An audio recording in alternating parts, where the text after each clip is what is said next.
ஜாக்டோ ஜியோ நிர்வாகிகள் கைது செய்யப்படுவதை எதிர்த்து தங்களையும் கைது செய்ய கோரி சேலம் நேரு கலையரங்கில் ஜாக்டோ ஜியோ அமைப்பை சேர்ந்த மற்றவர்கள் உள்ளிருப்பு போராட்டத்தில் ஈடுபட்டு வருகிறார்கள். இது குறித்த கூடுதல் தகவல்களை தருகிறார் எமது செய்தியாளர் வினோத். வணக்கம் வினோத், உங்களிடம் இருக்கும் தகவல்களை சொல்லுங்க.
ஜாக்டோ ஜியோ அமைப்பினர் பல்வேறு திருமண மண்டபங்கள் மற்றும் அந்த நேரு கலையரங்கில் அடைக்கப்பட்டிருக்கிறார்கள். இந்த நிலையில் இன்று மாலை அங்கு சென்ற காவல்துறை அதிகாரிகள் மாவட்ட நிர்வாகிகள் மற்றும் மாநில நிர்வாகிகளை தவிர மற்ற அனைவரும் கிளம்பலாம் என அறிவிக்கிறார்கள்.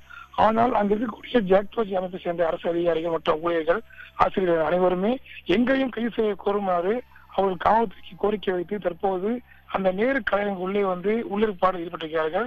சுமார் இந்த போராட்டத்தில் 2000க்கும் மேற்பட்டவர்கள் பங்கேற்றிருக்கிறார்கள். ஏற்கனவே இவர்கள் காலை மாவட்ட ஆட்சியர் அலுவலகம் சாலை மறியல் செய்த போது அவர்கள் கைது செய்யப்பட்டார்கள். கைது செய்யப்பட்ட பிறகு அவர்கள் அருகே இருக்கக்கூடிய திருமண மண்டபத்துக்கு அழைத்துச் செல்லப்பட்டார்கள். இந்த நிலையில் இன்று மதியத்திற்கு மேல் அனைவரையும் ஒரே இடத்துக்கு கொண்டு வர வச்சு அவர்கள் அனைவருக்கும் அங்கு உணவு வழங்கப்பட்டது.